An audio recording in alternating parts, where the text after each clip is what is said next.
Assalamualaikum warahmatullahi wabarakatuh. Kembali lagi di channel saya, Irsa Aprianti. Di video kali ini saya akan menyelesaikan uji signifikansi pada sebuah data. Dan langsung saja di sini sudah ada data sebelum dan sesudah pelatihan pada karyawan di perusahaan ABCD. Oke, langkah pertama kita akan menguji data ini dengan menggunakan uji Kolmogorov-Smirnov. Nah, yang pertama kita akan menguji data dari sebelumnya dulu, baru kita akan menyelesaikan data dari sesudahnya. Oke, di tabel sebelum yang di kolom ini kita akan mengisi terlebih dahulu frekuensi kumulatifnya. Dan sini kita isi nomor urut dari data kita.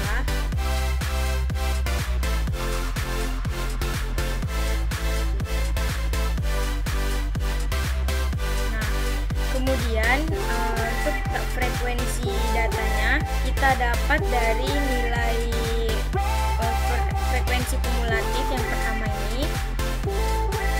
Kemudian kita bagikan dengan jumlah datanya. Jadi sebelum di enter sebaiknya kita ikat dulu kolomnya supaya tidak lari dengan menggunakan lambang dolar. Kemudian kita bisa copy saja.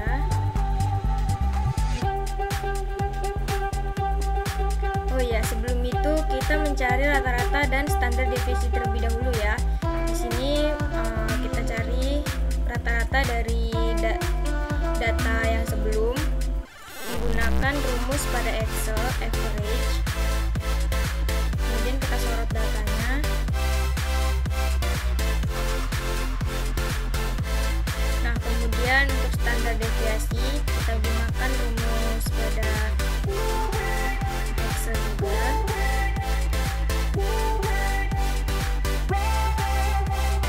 Kemudian kita sorot datanya.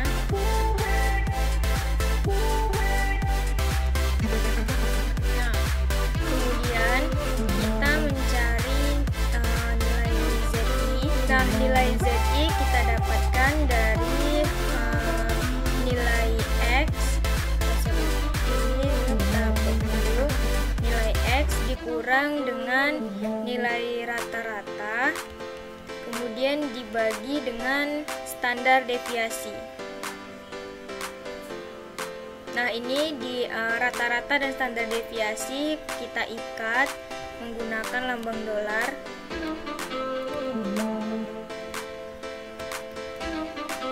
Supaya tidak berpindah kolomnya. Nah, jadi ini tinggal kita copy aja ke bawah untuk mempraktiskan penggunaan rumus.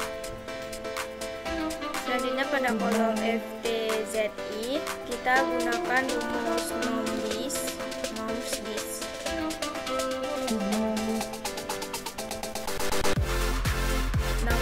dari ZI-nya.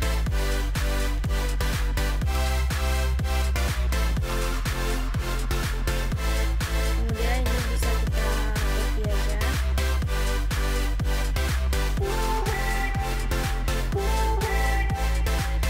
Oke, kemudian FS dikurang FT. FS-nya ini dikurang dengan FT. Kemudian kita copy lagi.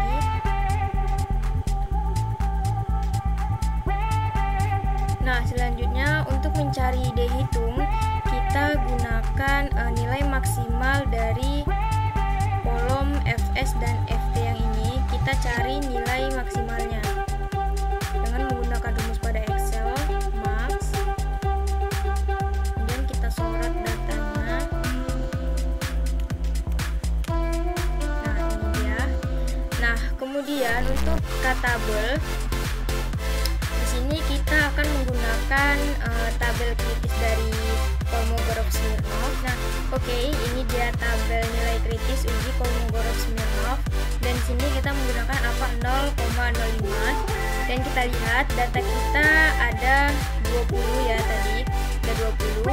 Dan karena kita baru menyelesaikan data sebelum yang berarti hanya satu data, jadi kita menghilangkan data yang terakhirnya.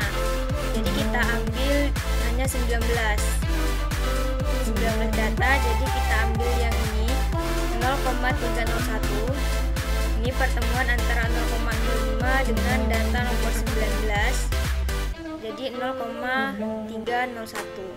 Kita masukkan ke dalam Excelnya di Kitable 0,301.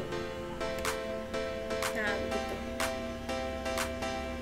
Kemudian di sini untuk hipotesis yang sudah kita ketahui, H0 data berdistribusi normal, kemudian H1 data tidak berdistribusi normal. Daerah keputusannya data berdistribusi normal jika D hitung kecil dari K-tabel. Dari sini kita tulis dulu D hitungnya 0,100442708.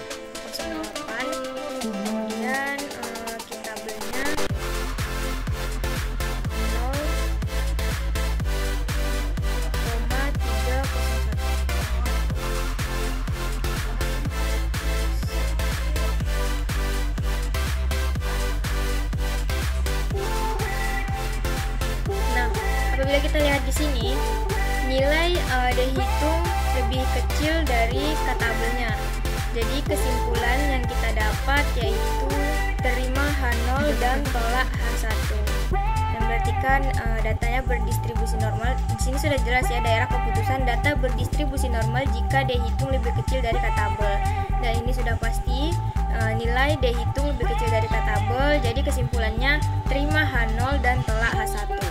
Nah, selanjutnya kita akan menyelesaikan data sesudah pada tabel selanjutnya. Nah, ini tabel sesudah atau Y, kita dapat menyelesaikannya sama dengan yang tadi. Masih sama. Di sini pertama kita buat nomor urut.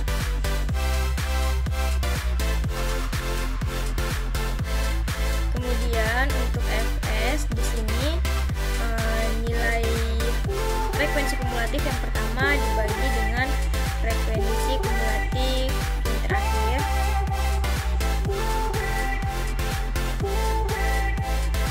Sebelumnya kita ikat dulu kolom yang C82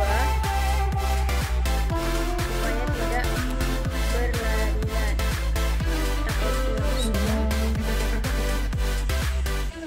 Oh iya, lagi-lagi lupa, di sini sebelumnya kita mencari nilai rata-rata dan standar deviasinya terlebih dahulu ya. Jadi langsung saja kita cari menggunakan rumus average. Kemudian kita sorot datanya.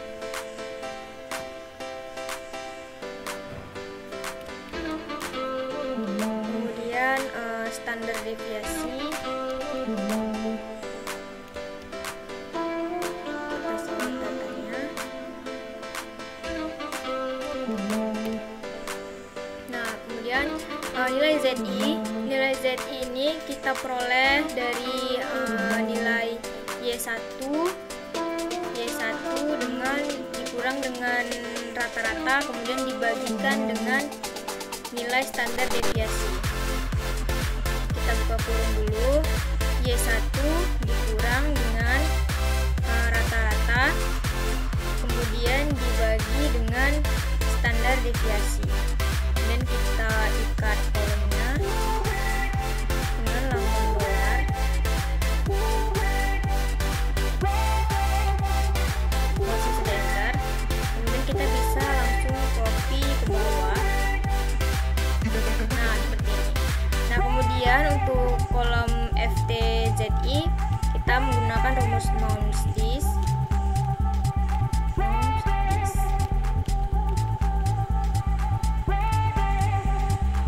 Nilai dari ZI yang pertama, enter, kemudian kita copy aja. Oke, selanjutnya di sini Fs dikurang FT, jelas kita kurangkan Fs dikurang dengan FT, kemudian kita copy aja. Nah, untuk nilai D hitung sama seperti tadi, kita akan mencari nilai maksimal dari kolom Fs dikurang FT.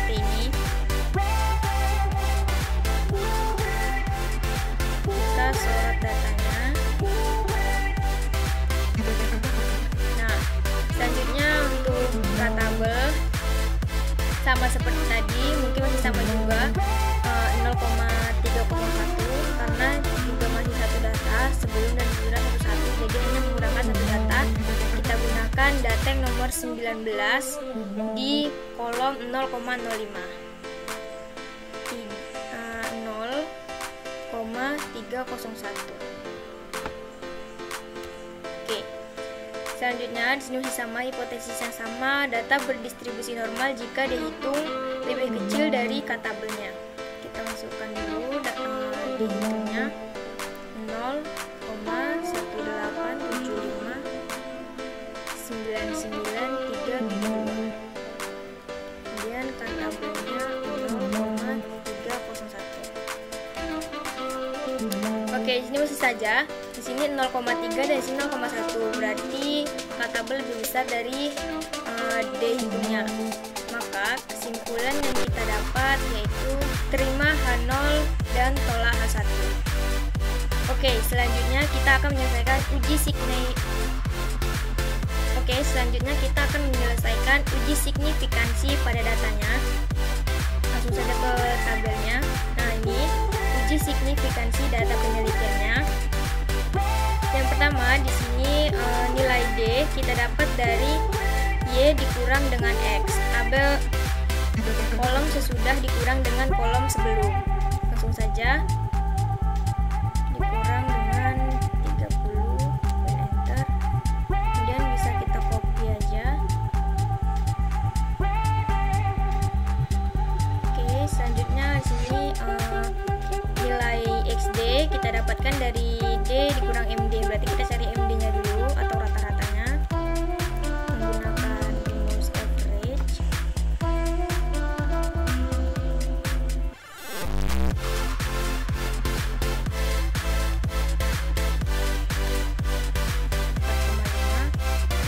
Kemudian di sini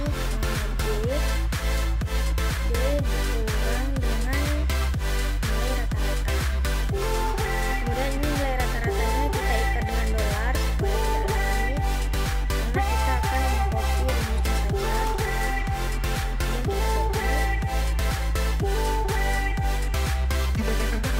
Kemudian ini kolom nilai dari XD pangkat 2. Nah, ini XD pangkat 2. Kemudian kita copy aja.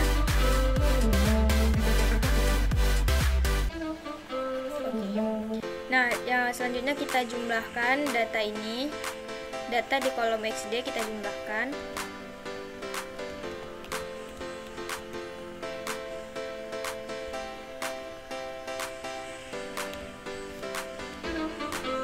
Oke, jumlahnya 0. Kemudian nilai XD pangkat 2 kita jumlahkan juga.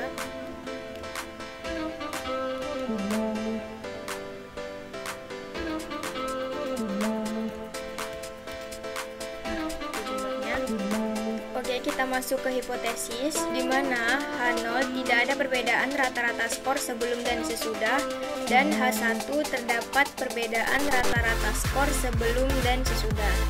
Maka kita akan cari nilai dari T hitungnya. Di sini mungkin ada rumusnya, kita gunakan rumus ini.